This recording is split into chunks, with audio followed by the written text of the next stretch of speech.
नमस्ते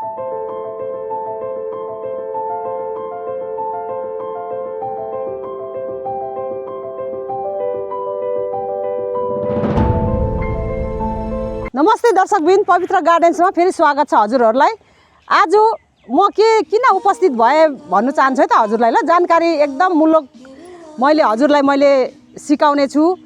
मैले कुन प्लान्ट भन्ने छु, अहिले त्यसको नाम दिने छु। अरू हजुरले फुल भिडियो नहेरिकन मैले सिकाइरहेको हुन्छु र पनि हजुरले क्वेसन सोध्नुहुन्छ कि कमेन्ट गर्नुहुन्छ। त्यसकारणले हजुरले स्किप नगरिकन फर्स्टदेखि अन्तिमसम्म यो भिडियो हेरिदिनुहोस् है त। अनि बल्ल हजुरलाई सजिलो हुन्छ कि बीचमा हजुरले स्किप गरेर छोड्दै फर्स्टमा हेर्नुहुन्छ अनि लास्टमा हेर्नुहुन्छ अनि बीचको कहानी नै थाहा हुँदैन अनि मलाई कमेन्ट गर्नुहुन्छ कि साथीहरू। त्यसकारणले म यो चिन्नु भइसक्यो होला। यो प्लान्टको बारेमा म भन्नु चाहन्छु। यो फ्लावरको बारेमा अहिले एकदम सिजन आएको छ। यो प्लान्टलाई, यो फ्लावरलाई केलान्चो भनेर भनिन्छ है त साथीहरूले। हेर्नुहोस्, यही हालतमा यस्तै यो सिचुएसनमा हजुरले पक्कै पनि किनेर लानुहुन्छ अहिलेको फिलहाल भनौँ न, अहिलेको समयमा। अनि मेरो त मर्यो भनेर भन्नुहुन्छ। अनि यसलाई कसरी चाहिँ हजुरले टेक केयर गर्नुहुँदैछ, कसरी रिपोर्टिङ गर्नुहुँदैछ, कस्तो मल माटो दिनुहुँदैछ, अरू कस्तो लोकेसनमा राख्नुहुँदैछ मलाई थाहा भएन। तर म भन्नु चाहन्छु कि म सबै थाहा दिनु चाहन्छु हजुरलाई। यो पनि सर्कुलेन्टमा आउँछ, यो केलान्चो फ्लावर पनि। अरू हजुरले सर्कुलेन्ट चाहिँ अहिलेको सिजनमा जाडो महिनामा यो सर्कुलेन्ट प्लान्टलाई भनौँ, यो केलान्चोलाई भनौँ, रिपोर्टिङ गर्नु पनि मिल्छ, कटिङले पनि सार्नु मिल्छ, हजुरले पातबाट पनि सार्नु मिल्छ। एकदम सजिलो छ। अनि हजुरले मैले पनि पहिलाको भिडियोमा पनि भनिसकेको छु कि हजुरले बर्खा मौसममा, गर्मी मौसममा कसरी बचाउने हो नेक्स्ट सिजनको लागि। अब सालिन्दै किनेर त सकिँदैन नि त होइन साथीहरू। अनि त्यस कारणले त्यसलाई टेक केयर गर्नु सबै म सोइल मिक्सदेखि लिएर टेक केयर सबै भन्ने छु है त। हेरिदिनुहोस् साथीहरू, तपाईँको पवित्र गार्डन दिदीले के लिएर आउनु भएको छ हेर्नुहोस् है त। यो माटो भयो, मैले यो दुईवटा तिनवटा पोटलाई मात्रै मैले सोइल मिक्स बनाएर देखाउने छु। यो भयो माटो, यो तपाईँले किचन गार्डनको माटो यसरी राख्नुहोस्, यसरी नै।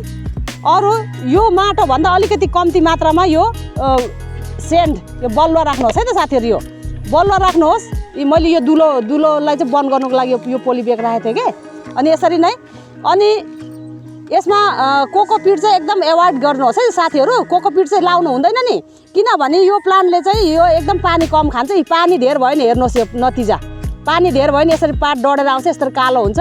अनि यसलाई टङ सुक्खा भएपछि मात्रै यसलाई पानी दिनुपर्छ है त साथीहरू। अनि यसलाई कोकोपिट चाहिँ बन्द दिनु हुँदैन। कोकोपिटले चाहिँ पानी एब्जर्ब गरेर राखिन्छ अनि कुन्छ कि यो प्लान्ट। फेरि यो प्लान्टको बानी बिहोरा कस्तो छ भने यो तलको जरा कुहेर खत्तम गलिसकेको हुन्छ, तर यो माथिको चाहिँ कुन्दैन, जस्तोको त्यस्तो रहन्छ। अनि पछि नै लास्ट स्टेज पुगेपछि मात्रै हामीलाई थाहा हुन्छ कि साथीहरू। अनि त्यस कारणले हामीले सोइल माटो मिक्स एकदम गर्नुपर्छ। अरू हजुरलाई अल्छी लागेन भने हजुरले धानको भुस चाहिँ त्यसलाई उसिनेर सुकाएर, नै त भने हल्का मात्रामा आगोमा डढाएर चाहिँ अनि लाउनुहोस्। त्यत्तिकै त्यो धानको भुस लायो भने चाहिँ त्यो गर्मी हुन्छ र यो हाम्रो सबै मर्छ क्या प्लान्ट। त्यस कारणले म चाहिँ त्यो झन्झट चाहिँ धानको भुस लाएर झन्झट चाहिँ गर्दिनँ साथीहरू। हजुरले जाँगर चल्छ भने धानको भुस लाउनु सक्नुहुन्छ है त, बोइल गरेर सुकाएर चिसो पारेर चाहिँ है त साथीहरू। अनि मैले यसमा माटो लाएँ, अनि त्यहाँबाट यो लाएँ, यो बलुवा लाएँ। अनि त्यसपछि मैले यसमा अब हजुरले अन्दाजले गर्नुहोस् कि मैले 3टा पोटको लागि लाउँदैछु है त। यो बर्मी कम्पोस्ट लाएँ, हजुरसित पत्करको कम्पोस्ट पातको मल छ भने नि हुन्छ। अनि यस्तै गरेर मिक्सअप गरिदिनुहोस्।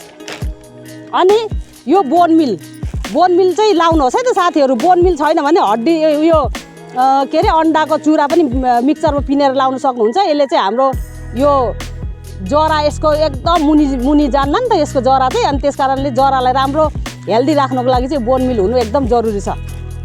अनि त्यसै गरी यो निम खल्ली, यो हाम्रो किरा पनि लाग्दैन अनि कुनु पनि दिँदैन। यो निम खल्ली एकदम लाउने कोसिस गर्नुहोस् साथीहरू। यसरी नै निम खल्ली मैले यसरी मिक्सअप गर्नेछु। अरू यसलाई यति भएपछि यो हेर्नुहोस्, दिदीले फन्जीसाइड लाएन भन्नुहुन्छ ल, मैले यसरी फन्जीसाइड चाहिँ यसरी पानी लाउँदाखेरि यसरी मिक्सअप गरेर राख्छु। अनि हजुरले पानीमा नघोले पनि अगाडि नै यसरी फन्जीसाइड लगाइदिनुहोस् है त। कुन्दैन कि यो प्लान्ट चाहिँ एकदम नाजुक हुन्छ, कुने डर हुन्छ कि। त्यस कारणले फन्जिसाइड चाहिँ पानीमा हुन्छ कि यो पाउडरै यसरी लाउनु सक्नुहुन्छ। अनि यसरी मजाले यसलाई मिक्सअप गरिदिनुहोस्। यसरी नै मजाले मिक्सअप गरेँ मैले। एकदम बलुवाको मात्रा हुनुपर्छ। अनि बलुवा लायो भने चाहिँ हाम्रो वेल ड्रेन भएर जान्छ क्या पानी, अनि जमेर दलदली भएर बस्दैन। अरू एकदम खकुलो बनाउँछ हाम्रो माटोलाई। हेर्नुहोस् त, खकुलो बनाएन त, हेर्नुहोस् त कस्तो राम्रो। यसरी नै। अनि अब यो मेरो 8 इन्चको गमला हो है साथीहरू। हजुरले आफ्नो यो फेरि यो यति हाइट भएर हाँगा भएर ठुलो भएर हाइट हुँदैन। त्यही भएर यो सानो फुल हुन्छ, झ्याप्पै परेको फुल हुन्छ। 1 फुट धेरै भने 1 फुटको हुन्छ, नै त 1 फुट पनि हुँदैन। त्यस कारणले हामीले गमला सानो दिनुपर्छ। हजुरले धेरै नै अलिक ठुलो दियो भने चाहिँ 10 इन्चीकोदेखि नहाल्नुहोस्। यो मैले 8 इन्चीको गमला दिएको छु है त साथीहरू। अनि अब यसमा त हेर्नुहोस् न, यो किनेको पोटमा त कस्तो धेरै दुलो परेको हुन्छ होइन। हजुरले त्यो सपिङ गर्दाखेरि त्यो ब्यागमा त्यो जाली परेको कपडा पनि राख्न सक्नुहुन्छ। मैले चाहिँ यो चिप्स राखेँ है त, यसरी नै चिप्स राखेँ। किनभने हाम्रो माटो हररै जान्छ क्या, तल हररै जान्छ। त्यस कारणले हल्का मात्रामा यो चिप्स राखिदिएँ मैले यसरी नै। अनि एकदम सजिलो छ। अनि यसलाई यसरी नै राख्यो, यति पारेर राखिदियो। अनि अब यसलाई हेर्नुहोस् न, यो सिजनले भेटेको भनेर भनिन्छ नि। यो फुलको बिरुवाहरू पनि यसरी आएको छ। हेर्नुहोस् त के फुलको यो, यसरी नै। अनि यसरी नै यो जरालाई डिस्टर्ब नगरिकन हेर्नुहोस् त कति सुक्खा छ साथी। यस्तो हुँदाखेरि पनि हेल्दी भएर बसेको हुन्छ क्या। अनि यो पानी धेर भएर चाहिँ यसरी प्लान्ट यसरी पहेँलो हुनु गएको है त साथीहरू। हेर्नुहोस् यस्तो हुन्छ। अनि अब यतिकै यो खार्साखुर्सी गरिदिनुहोस् यसरी नै। अनि किनभने अहिले रिपोर्टिङ गर्दा नि हुन्छ, कटिङ पनि सर्छ कि यो गर्मी मौसममा चाहिँ यसलाई यो प्लान्टलाई छुनु हुँदैन है त। अनि यतिकै राखिदिनुहोस्। अनि यस्तै गरेर सरसरी माटो फिलअप गरिदिनुहोस्। एकदम इजी छ, सजिलो छ। सिङ्गल भएको यो एकदम राम्रो फुल्छ। एकदम खत्तमै भएको त्यो लोकल हुन्छ नि, त्यो लोकल चाहिँ होइन, यो मिडियम साइजको लोकल है साथीहरू। अनि यो चाहिँ फेरि डबल हो, यो पनि डबल हो, अनि यो पनि डबल हो। हेर्नुहोस् यस्तै गरेर हेर्नुहोस् त, मैले भन्छु नि हजुरलाई, सर्कुलेन्ट प्लान्टहरू अहिले कुनै पनि कटिङले सार्न सक्नुहुन्छ। यो कहाँबाट यो कटिङले सरेर आएको रहेछ। हेर्नुहोस् त जरा लागिसकेको छ यसरी नै। यो पनि सर्कुलेन्ट प्लान्ट हो यो, यस्तो भएर। अनि हेर्नुहोस् यो कहाँबाट आएको प्लान्ट हो। हेर्नुहोस् त, मैले भने नि अघि नै तपाईँलाई कि हजुरले यो पातको पत्करको मलमा पनि रोप्नु सक्छ है भनेर भने नि। सोखे पत्करको मल चाहिँ यस्तै गरेर रोप्नु सक्नुहुन्छ। यसरी ठ्याक्कै राख्यो, अनि यो माथिकोलाई अलिअलि यसरी टच गरिदियो यसरी नै। अनि यसरी सही माटो भरिदियो।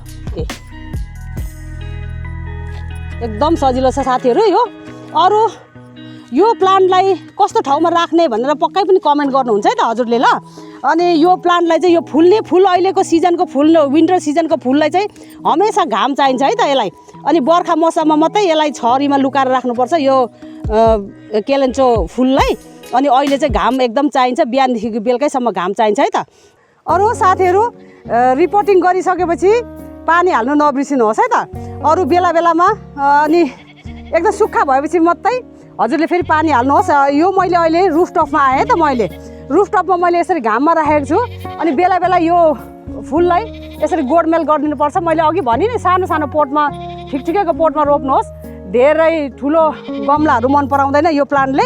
यस्तै गरेर मैले माथि टपमा घाम एकदम सनलाइट लाग्ने ठाउँमा राखेको छु है त साथीहरू। यसरी नै हेर्नुहोस् न, मेरो यो लोकल पिटोनिया पनि आफै निस्किरहेको छ। लोकल पिटोनियाहरू पनि यस्तो छ। अनि यसरी मसित थुप्रै कलरको छ साथीहरू। यो पिङ्क छ, रातो छ, पहेँलो छ, ओरेन्ज कलरको छ, वाइटमा छ, थुप्रैमा छ। हजुरहरूले साथीहरूले नजिक हुने साथीहरूले त मैले हटियामा बिक्री गर्नु लान्छु। मेरो टिकटकमा पनि कमेन्ट गर्नु सक्नुहुन्छ। मेरो टिकटकको पनि पवित्र गार्डन नै हो। मैले मेरो के छ अपडेटेडहरू म राख्छु साथीहरूलाई टिकटकमा पनि है त साथीहरू। त्यसमा पनि टिकटक पनि फलो गरिदिनुहोस्। अरू मेरो चाहिँ मैले अघि फर्स्टमा पनि भने, अनि अहिले पनि भन्छु, धेरै हेर्दैन कि अलिअलि मात्रै हेर्नुहुन्छ हजुरहरूले क्या मेरो भिडियो। त्यस कारणले क्वेसन आउँछ, क्वेसन मलाई आउने काम चाहिँ नगरिदिनुहोस् है त हजुरले।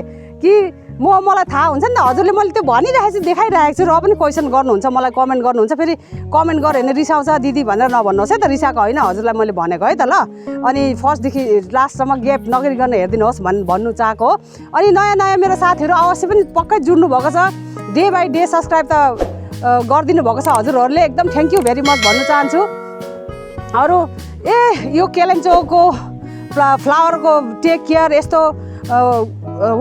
लोकेसन सबै टेक केयर गर्नुको लागि त यस्तो रहेछ भनेर सबैलाई थाहा होस् त्यस कारणले हजुरले सेयर गरिदिनुहोस् न ल मन पऱ्यो भने मेरो भिडियोमा आएर लाइक गरिदिनुहोस् अनि मनमा के खुल्दिल लाग्छ फर्स्टदेखि अन्तिमसम्म भिडियो हेर्नुहोस् त्यहाँबाट मलाई मनमा के खुल्दिल लाग्छ कमेन्ट लेख्नुहोस् है त साथीहरू म त्यसको रिप्लाई दिनेछु अहिले तपाईँको दिदी यही बिदा लिन चाहन्छु एकदम समय निकालेर हेर्नु भएको थ्याङ्क यू भेरी मच भन्न चाहन्छु अब नेक्स्ट भिडियोमा भेट्न छु अहिलेको लागि बिदा लिन चाहन्छु बाई बाई